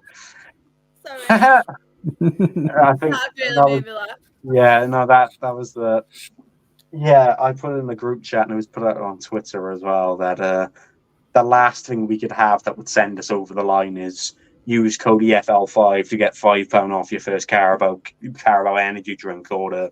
I think that would have sent us all into free fall. But yeah, it's off the basis of it. If you're looking at it from a neutral and outsider's perspective, like I had so many messages saying like, "What's going on at your club? Are you guys okay? You like it really seems troubling." Off the basis of that, I understand, because when you look at it from that outside, it isn't pretty, but it's a reality of, we need to be patient and trust what our new owner is going to do. And within the basis of using a quote that's very much overused and very much one that I don't like, trust the process as it's Don't trust it. as it, I trusted it and we got relegated. Don't yeah, trust well, it. well, that's what I'm saying. That's why I'm saying there's either it goes really well and we're top half, if not higher, or it goes to shit and we go down over a National League with you lot next season. There's no real middle We're ground. in the league. Coming We're up. in the league, remember? Yeah. Okay. Yeah. That's a joke. It's fine. Listen, what we're doing is what Gareth Southgate's doing. We're making it all look like it's going to absolute shit. And then within the next 7 days, we'll bring in 15 players, and they'll all be former ex-Championship Premier League players that are absolute wonder kids released by academies like Man City and all. And then we'll come into League Two with the best manager since sliced bread that you've never heard of, and we'll piss the league on 115 points. That's the plan, I'm sure. But if I'm wanting to be realistic, yeah, this season's very much a transition one, if you want to put it that way. Yep, pretty much. There's no different League One or National League South, or would it be National League Bloody North based off the cut-offs they do? We've been put into the MG or the NG Nathaniel Cup, which is basically it's the Welsh Cup. Why we've been putting it, I don't know. But we've been putting it alongside Merthyr Town, Cardiff, and Swansea. Of course, Wrexham didn't want anything to do with it, but for some reason we got put in the northern section, despite the fact that obviously we're one of the most southern clubs that would be in the competition. I think it's to do with like club ties, because we've got a partnership with Newport City and they don't want us playing at the start or whatever. So it's something to do with that kind of regional thing. But it's now meaning that our academy players, because that's also been put out that we're sending an academy team there. I don't know who we've drawn in the first round. It's like Llandudno or something. I think that's who we've drawn actually. It's 150 miles up the road, and like it's when we go and play Barry in a pre-season friendly. And off the basis of we have 9 players, and I don't know how many youth academy players we have, I feel like some of the fans that travel up to Llandudno are going to have to play themselves. So I don't know what's going on. In the context of that competition, it's weird. But I think the silver lining of that is for some reason we've been put into the second round of the Carabao Cup instead of the first. So we've kind of missed the first one. Is that to balance it out? I don't know. But either way, HMS pissed the league and HMS pissed the Welsh Cup, and the Carabao Cup is on with our 9 players. We're winning that. We're winning everything, even the Welsh one, remember? Yeah. Dale coming for you. They're going to buy themselves into a wild card. Yeah, man. Oh, so it's been a bit of an emotional roller coaster then the last few weeks, Kieran. Well, no, because the thing is, the past, I think, 2 or 3 weeks have been nothing. So I've almost been emotionally numb to the fact that football was it. Then it's all come at once. And then all of a sudden, within 24 hours, your manager's gone, your captain from last season's gone, you've had a statement about your academy being in the bin, and you've got 9 players and pre-season kicks off in 2 weeks. So it's went from 0 to 100 very quick, and I feel like it's going to go from this to, again, fingers crossed, hopefully business and transfers coming through, because I'm fed up of nothing. It's doing my head in. I tell you what, though, to be fair, I thought you were well and truly on that negativity train with Anne, but you've just done a fingers crossed positivity, so The thing is, Kieran, just wait until England start performing and winning and going through the tournament. That'll really make your summer. Well, you wait till we win this whole thing playing absolute wait until you win the whole way through. Oh, you know what? It would be an England thing to do. Win every game 1-0, and it's just really shit and crap. I put Harry Kane, Pickford, and Trent in my the fantasy teams you can do for the Euros. They've all done crap, and they're really annoying me because those players are world class. You know what, Alex, man? I think I've been quite positive given everything. Given the fact that some fans are now saying that we're going down and we're going to be liquidated, they've gone that far. Given the fact some people have been within that mindset, I think I've been quite positive for the first time in my life. That is true. I feel like you have to be fair. I mean, I've seen you worse when you were ranting about Bradford, so... Well, that's Bradford's fault. Don't start him on that. Don't start him on Bradford. That's Bradford's fault, not mine. It's their fault. When they sort their city out, then they'll be all right. It's fine.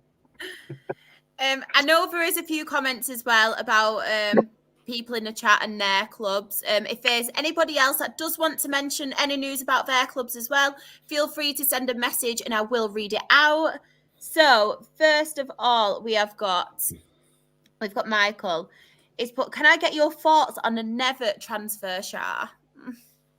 This one hurts my heart. Like, it hurts my heart because he's such a young talent. He was so good for us last season, and he's such a lovely, lovely young lad. Like, for somebody that age, George Never, and he's got his head screwed on. He's so humble. He spent so much time last home game of the season, which was a night match because obviously it got postponed, signing autographs for everyone in the rain. And it's just, honestly, it's so lovely, so adorable. It hurts my heart because I feel like he's such a good talent and I wish we could have kept him. But he's so much better already. And this is considering it was his first professional season in football last season. He's got the move to Peterborough, which I believe is a 6-figure sum as well. So obviously that's very good business from Dale. So brilliant there. Obviously, he's gone to Peterborough, who I feel are the right kind of side for him, because there was a lot of Premier League clubs after him as well. I know Crystal Palace were, I think Everton were, but at the minute they couldn't obviously afford him with everything going on and stuff, circumstances. I think Southampton were, Ipswich were, but I feel like Peterborough was the right move for George Never because with Peterborough, we've seen they can develop young players and bring them on. They will have a chance as well, even if it is in the cup competitions. I feel like he will have a chance. Whereas I think at a Premier League side, at the minute, it would be in their academy sides and the younger kind of side. So I feel like that is the right move for him. And yeah, I am very, very sad, but he's a very good talent. I said it in my tweet about him as well. I think George Never will go to the top in the Premier League. I think he will be a Premier League player. He's just got so much love for him. I'm really sad to see him go, but I'm so happy for him because he really does deserve that move. And obviously, it's great business for Rochdale as well. So I think it's a win-win for everyone. It's a vintage Dale, developing a youth player and selling them on. Vintage Dale. Exactly. So yeah, I think that's good. There's not really much happening at Dale at the minute. It's very, very quiet. So I've not really got much to report on apart from that with George Never. We're still waiting on obviously Devante Rodney to hopefully, fingers crossed, sign a deal, which I am getting really agitated now because he hasn't, Cameron John hasn't, Jimmy Keohan hasn't. So yeah, I am getting quite frustrated with that because I just want, even if you don't sign the contracts, I just want to know whether they're staying or not. And it's getting me really angry. I was really calm and composed. And I was like, oh, they deserve a holiday. They deserve family time. But now I'm like, just either sign it or go. Get your ass off the sunbed and sort it out. All right, you've had 6-7 weeks, either stay or go. Exactly. We've got that with, I think we've got 2 players that we're very much within that that mindset, but based on our current recruitment module, we're in the mindset that they'll both leave. But the fact that we haven't had that announcement so frustrating. Like, Delaney was announced at Swindon. What was it? 8 hours ago, whatever it was. We still haven't announced him on the Newport page that he's gone. So for anyone that doesn't follow Swindon, they think that Ryan Delaney is still a Newport player. So there we are. Unless they've done it within the last hour and a bit, because my Twitter hasn't been working. But yeah, according to Newport County Twitter page, we still got Ryan Delaney. So HMS Pistol League with Ryan Delaney. Thank you. I'll take that. Yeah. Well, based on the fact that Newport haven't announced it yet, he's going to be playing for 2 clubs next season. So there we are.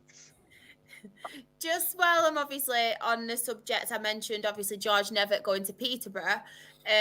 Another signing they made this season, and someone that I've mentioned so many times on the podcast, they have signed Con Clark from Altrincham, which I feel like is another very, very good signing for them. Another player that I think deserves that EFL status. I think he could play. I think he could do really, really well for Peterborough. Obviously, Darren Ferguson wants to bring these young talents on, and I think obviously they'll get the chance to. So I think, I think Peterborough will do quite well next season. I know I said last week you can't say it because people haven't done signings and things like that if they lose players, but I think the business that they're doing and the young talent they are buying, they're not being silly with it. I think they really are like doing very good business. So yeah, but Peterborough are always good at bringing players in and develop them and sell them on for massive profits. 100%. That's their model. And every club's a selling club if the right offer comes in, but they're specifically set up to do that, to move players on. So it's a model. It works. It keeps them running, keeps money coming in. And you got I guess it's like Brentford is a similar thing, isn't it?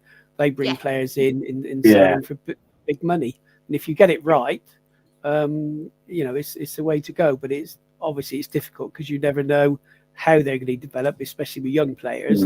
I guess there's an element of risk in there. But if you're not paying a great deal for them in today's market and can sell them on for, double, triple money, you're on a winner.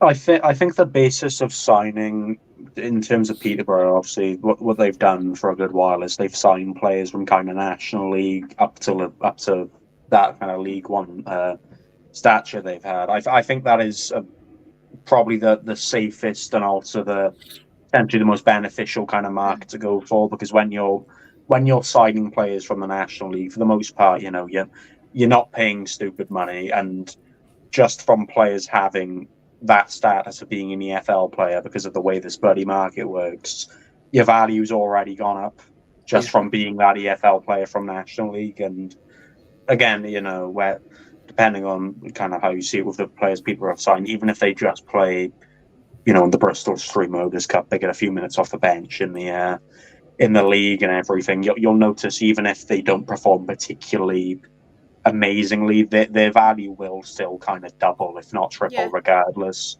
because they're still a young EFL talent that can develop. So I think it's the safe option as well, because it's a big jump from National League to League One, but it's not like if you're going from the National League to the Premier League. With a football, you may as well be playing an entirely different game. It's still very physical. It's still, it's got to that level where it doesn't 100% rely on technical ability. You can still make mistakes and have a really prolific career in League One. So I think it's probably the smartest recruitment module to have if you're a League One club looking to develop players and sell them on and run that way. Yeah, completely agree. Just going on to as well, a team familiar to you, Uncle Nick. Obviously, your adopted team from last season. They have got a new manager, haven't they? They have. Sam Cox is the new manager. A young mate. I'm just reading up on him. He's 33, and he was it says he was interim manager at Wealdstone last season. Do you know what? It And did they very survived, well with him. Yeah. survived on the last day of the season. So he's got a good bit of background for coaching at Tottenham and an assistant manager in the Guyana national team. So yeah, it looks like a good signing. So so something positive for City, and obviously they need to get the right players in now and see if they can have, a much better season back in a lower league than the National League, especially as they're going to be travelling some miles. Kieran talking about being in the Northern League. Oxford City, I think they're the most southerly northern team, or the most northern southern team, whichever way you want to look at it. And they've got some miles to travel next season. So, that's going to affect, I guess, what they can budget. I don't know if they get help from the leagues or how much money comes into them. But yeah, their travel expenses are going to be massive. So hopefully they can get, a few decent players in and have a, successful season. Definitely. I just wanted to add on that one as well. I was quite disappointed that I didn't get the full-time appointment at Wealdstone, and I know a lot of Wealdstone fans thought the same, because they thought he was doing a very good job and the style of football he was playing, and just considering them few games that he was in charge for, I think it really did give them the confidence, and it was like a fan's favourite. So I think they were quite disappointed at the time. I know they've appointed a new manager now, but with that decision, because I felt like they all thought he deserved the chance. Yeah. So that's quite good. Positive. Yeah. Exactly. Exactly. I just thought I'd mention that. Just going to the chat as well. We have Mr. Lucas put some amazing news from us. We have confirmed the permanent appointment of Rob Elliott and Louis Story as the club's manager and assistant manager. Oh, that's brilliant news. Oh, I do like Gate said, as much as I don't like to admit it because of Luke, I do actually like them. I think they play some very good football. Yeah, they just need to sort out that stadium thing, don't they? Because it will be a same thing. It'll be a same thing if they can't sort it. Sorry, before Simon's comment, he also put, cannot wait to drive a league next season and cannot get promoted. Oh, bless him. Dearie me. Simon put as well, we're spending, obviously Coventry we're spending the kind of money I've never seen us pay for players. We've just brought back Louis Binks, who injured Bruno in the semi-final. He has to get it in, doesn't he, every time? Which game's this? I can't remember the semi-final. No, it hasn't been mentioned by Simon at all since it happened. He just remembers beating City and winning it. This is it. Exactly. I'm more about the final. He remembers somehow beating Newport County at their own ground. So I remember that one. Yeah, I remember being comfortable and then not being very comfortable. That was my experience in Newport. Tranmere Rovers show has put, so far we have got Sam Finlay and Josh Davison. We are now linked with. How do we say that? I'll let you say it, Kieran. I'm not. No, you're not giving me. Wait. No, wait. No, because I'm going to pronounce the first name wrong, and then I'm going to be on a bad run. Yeah, I'd leave it. Dino Seema, maybe. And he cannot wait for the new season. Yeah, there we are. Good job. I see there was a bit of stick going around about, or some areas about Josh Davidson. He was on loan at Swindon, and I'll tell you, we'd have loved to have signed him. He is an absolute workhorse, and he's not a prolific goal scorer, but he chips in with a few. And if you want somebody, if you've got a sort of bit of a poacher alongside him, he will do well. Yeah, Josh Davidson for me is a decent player, and he works his guts out, which is again at League 2 level. That's the type of player you need. So I think he'll do well. So for me, that's a good signing. I'm just as well looking at some headlines, and obviously it's not Premier League, but I don't know if anybody saw that Steve Cooper has been appointed now as Leicester's manager. I think that's quite a good appointment, to be fair. I know obviously we've got the point deduction, but I feel like he really did deserve another shot. As obviously managing in the Premier League, because I actually thought he did quite a good job at Nottingham Yeah, Forest. yeah. to be fair He did a to him. great job. They were bottom of the I championship, thought he weren't was they? sacked quite Exactly. unfairly. Yeah, I thought when he left the club, it was quite it was one of those managerial appointments that a lot of people were questioning and didn't really know why it happened. I think the only thing now is that Nottingham Forest fans have all of a sudden lost a lot of respect for him. So as Leicester, they're I wouldn't say they're local rivals, but they're the most local rivals that they play frequently. Yeah. I think that's the thing, isn't it? It's the hardest. It's the hard thing for them to take, because they were all kind of umming and ahhing when they got rid of him anyway, because they knew what Cooper had done for the club and they could understand it. But I guess that's half the other problem as well. With managers they live somewhere and they're local, and that's the problem. Then to get another job, unless you're up here, is likely going to be one of your rivals in some way, isn't it? So particularly that area. As well, championship rumours going around. Ruud van Nistelrooy is reportedly set to join Burnley as head coach. Whoa. Get him in. Did Burnley sign a new manager today or something? It was something along those lines, isn't it? I swear I saw it. They've signed a new first team coach from Sweden. Yeah, they signed someone at Burnley. I don't know what the role was, but Ruud is still linked because, funnily enough, this is a good segue, because I did a season review with Dan on Burnley, and he was talking about this out on Sunday, by the way. So they've signed a new guy he'd never heard from Sweden, from Kalmar FF or something of it. But Ruud van Nistelrooy is in one of their pole positions. I think it was at PSV a few years ago. Got them to second in the but no English management experience. Can I also mention as well to Simon, it was only banter, by the way. I know you said that, but it is only banter. We're all friends on this podcast. We're not getting involved in all that. It is just some friendly banter. Our lawyers have advised we speak no further on that matter. This is it. I'll say nothing more as I stroke my trophy over here. It's very shiny. Just while we're on the Championship, League 1, 2 and National League, does anybody else have any news what's happened this week? I'm just trying to... Not County have signed... I don't remember the name of the goalkeeper, but I don't remember his name. Don't say Louis They signed someone. They've signed a bloke. Notts County have signed a goalkeeper who was on loan at AFC Wimbledon last season, and statistically behind Ben Hinchcliffe, he was the best keeper in the league last season. So given the fact that we were talking about Notts County and their shipping of goals, having a goalkeeper, Alex Bass, that's his name. There we go. That's his name.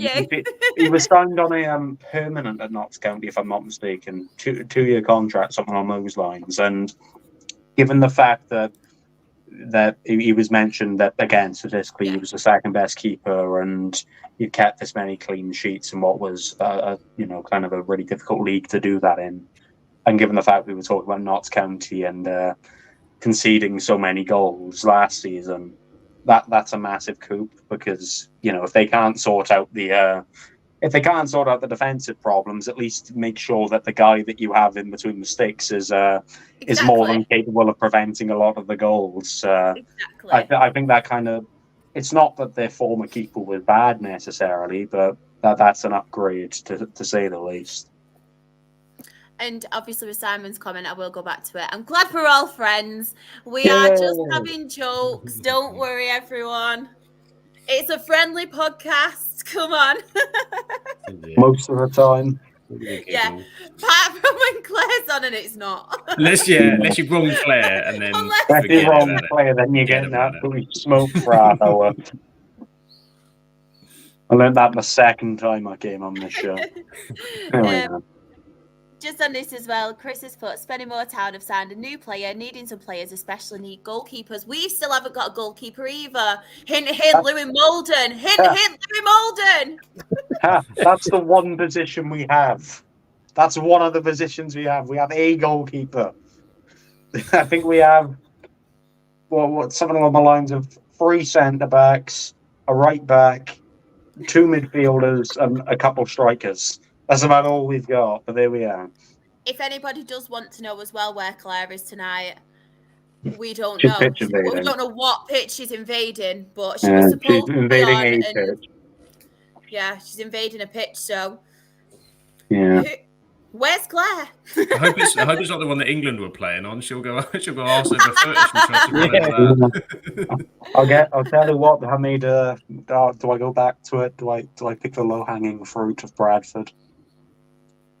Nah, I'll leave it. No, leave it. I'll leave it. Oh.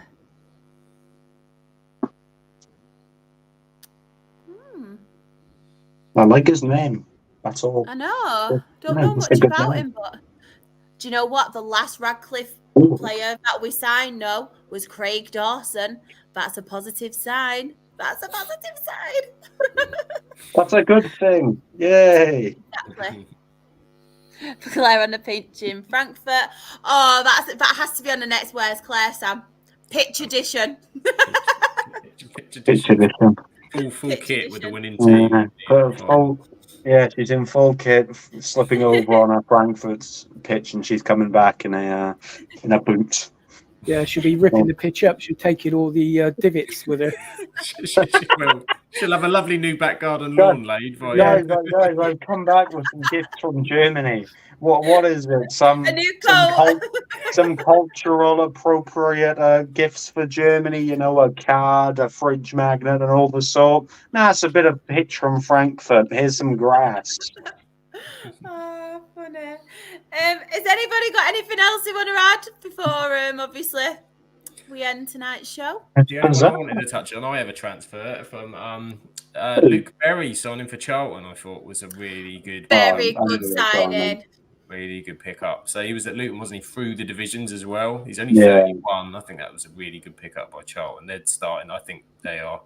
They're starting to become one to watch. I think. 100%. Yeah, I mean, they were one to watch, weren't they? Kind of on the basis of last season, some of the recruitment they brought in and everything. Of course, this didn't develop in the best of ways, but generally, I think the business they're making it's really good for that level. I just want to touch on this one, right? I am pretty sure as well. I don't know if it's 100%, but I heard rumours that him and Mickey Mellon had a fallout, and he suddenly then started following Rochdale's social media and everything. So I love that. Like the absolute shithousery on that. I'm not shocked by any stretch of the imagination. That's class, definitely.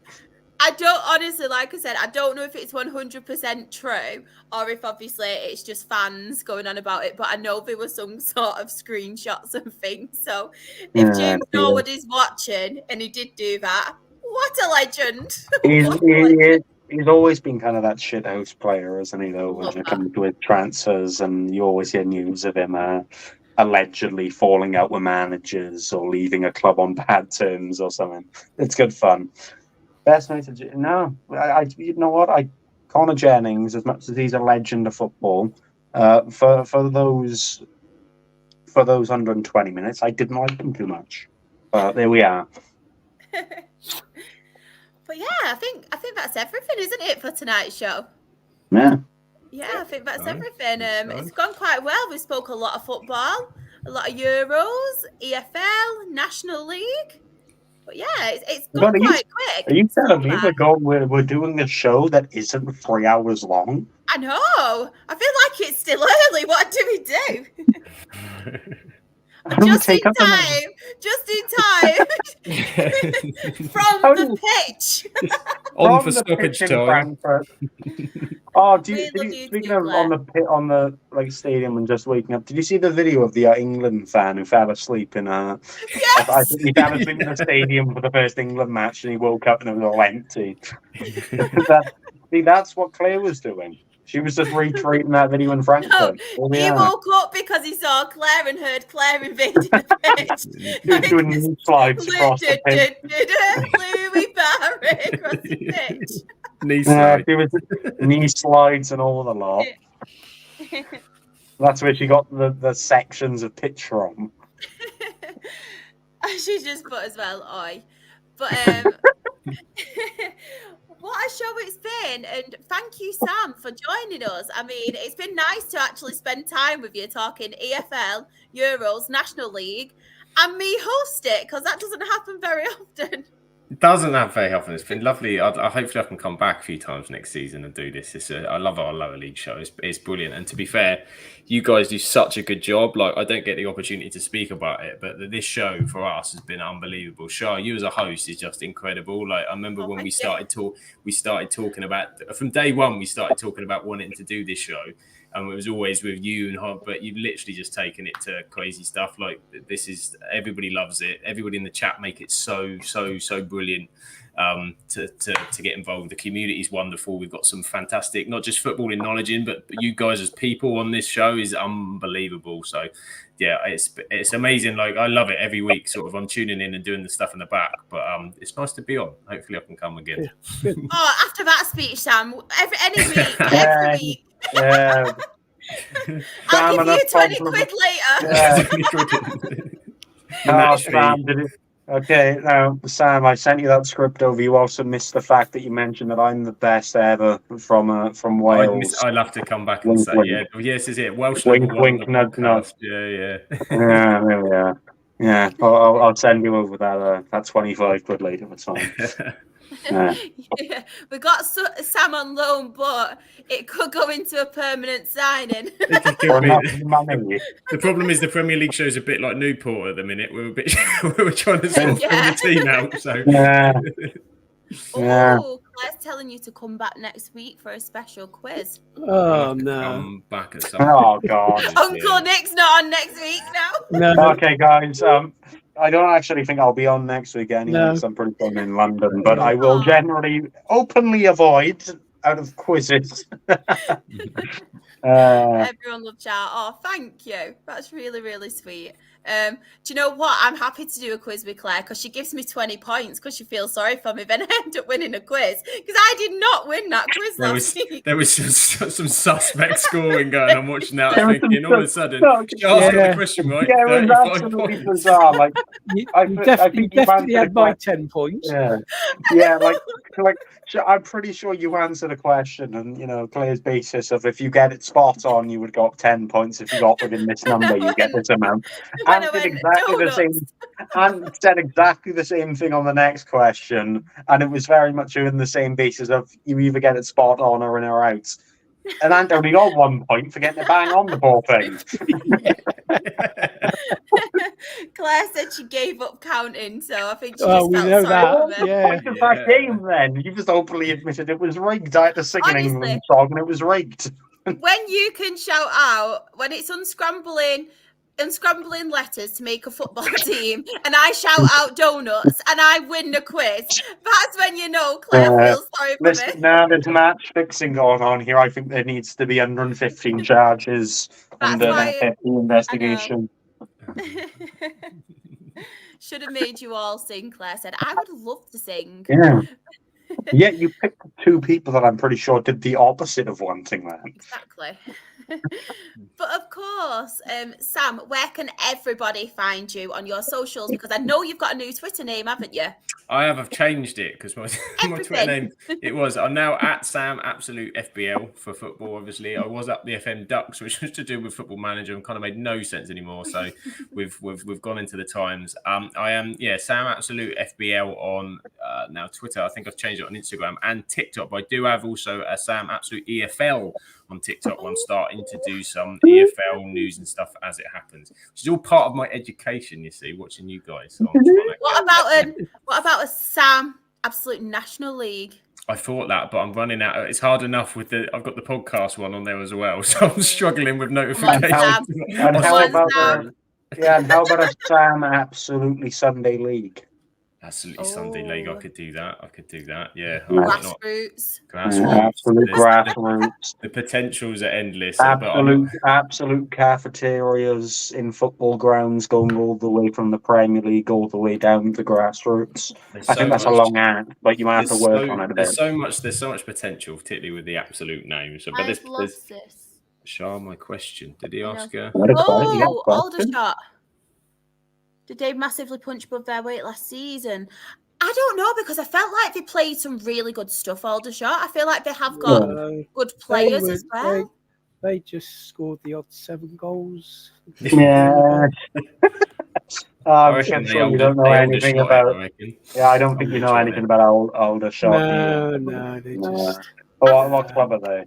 Nah. I think as well in the National League, it's one, apart from obviously Chesterfield, I can't involve them into all that, but it's one of them where you can't really pinpoint who's gonna win games. It's like, and it's quite a very exciting league, which I didn't think it would be, obviously getting relegated, and I thought, oh, it's just going to be all this physical football, we're not going to go anywhere, but teams are obviously adapting now, and it's actually quite an interesting league. But yeah, I feel like Aldershot do have some good players, and I feel like obviously against us, we beat them one game, and we absolutely battered them one game, and then vice versa at their place. We beat them at our place, and we absolutely battered them, and then vice versa at theirs.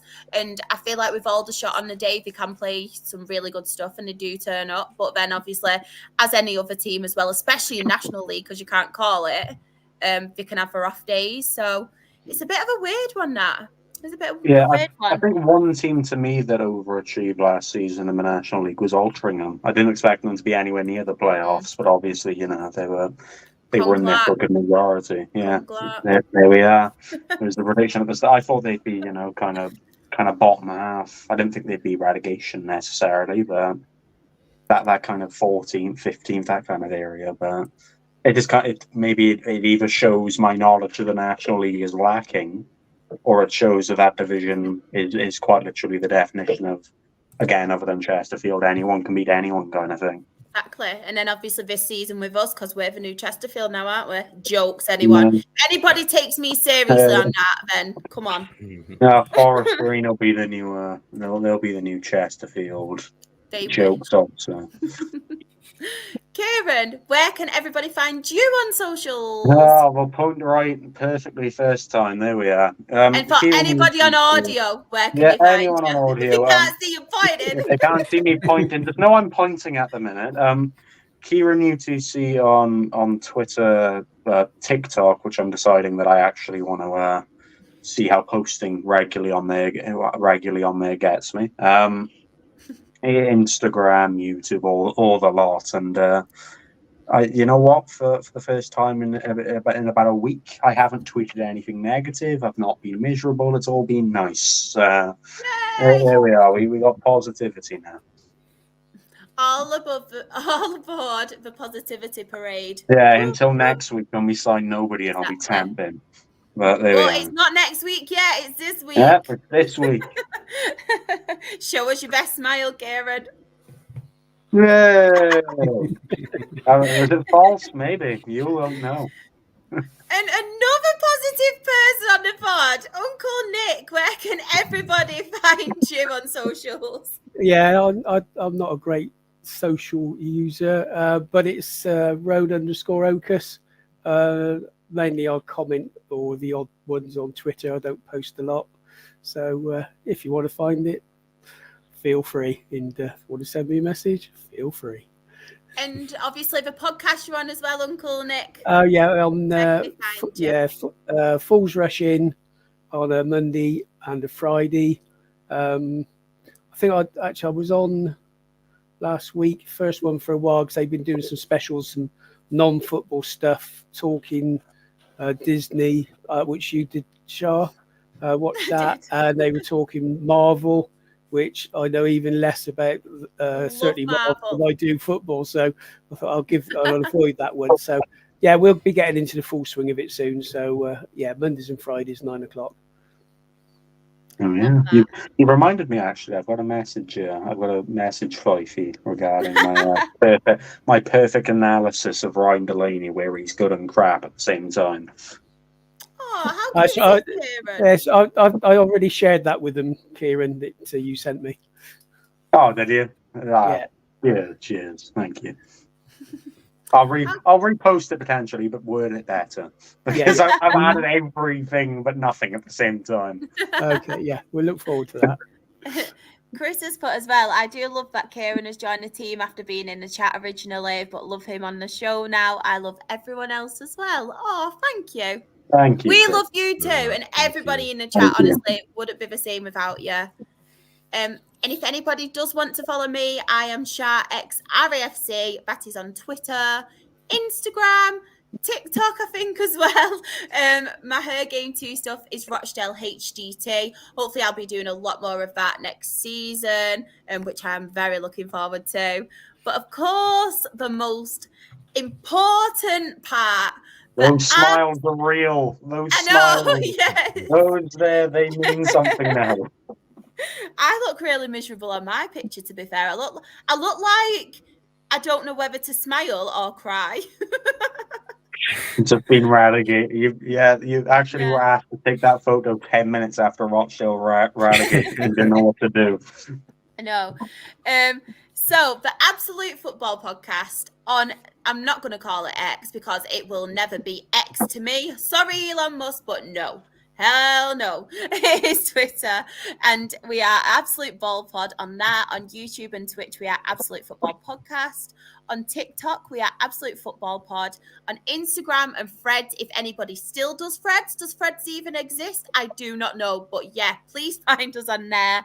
We are Absolute Football Podcast _ On Facebook, we have an Absolute Football Podcast. On Mondays is usually our Premier League and European show. On Wednesdays is our WSL and Women's Championship show. And then on Thursdays is our lower league show, where now we cover EFL Championship, League 1, League 2, Vanarama National League, and the North and South. Exciting times. All of those are on at 8:30, but obviously with the football being limited, but we do have Euros, it'll be a bit mix and match. So do not be alarmed if one of us appears on a different podcast and vice versa, but we will be bringing you the football content. Just know that the Monday shows are now hereby named until things actually start happening. They're called the Newport County show. That's what it's called from now on. We do have someone who uses Fred still as well. Yay! Go on, Yeah, Chris. I used it for about 2 days and then stopped. This as well. Tranmere Rover Show has put, Shah is my source of optimism and positivity. Nicky's kind of just there, but supports a decent team. I don't know whether that's a compliment or not. And is my source of Shrewsbury, and Kieran is my source of damned reality. I don't know if that's a compliment or an insult. You've complimented Char, and then you've given Nick arguably an insult, and then me, I've been given a mixture. I tell you what, Tranmere Rover Show, you can come again with that compliment for me. I mean, say what you want about the others. He's banned. He's banned. Get him banned from the chat now. Oh, funny. But yeah, thank you so. Oh, we have got as well. England did not play very well today. The pitch was very rubbish and everyone kept slipping. And we played Southgate ball, so that also didn't help. How did the Spain-Italy game finish as well? Anyone in chat? Because 1-0 Spain was, yeah. Is it 1-0? Yeah. They deserved it, I think. Own goal, Italy own goal it was. Who scored the own goal? If it was the mark, I'm going to go for the ceiling. The Italian bloke's knee. I didn't see on that. It was a knee. Thanks for that, Sam. Thank you. One of the ones that had knees. If it was DeMarco's knees, I'm not really very happy with him. But yeah, thank you everybody in the chat as well for joining us. As I mentioned each and every week, it would not be the same without you all. You all make it the positive, the really good show that obviously it is each week. You support as well on Twitter and all the socials.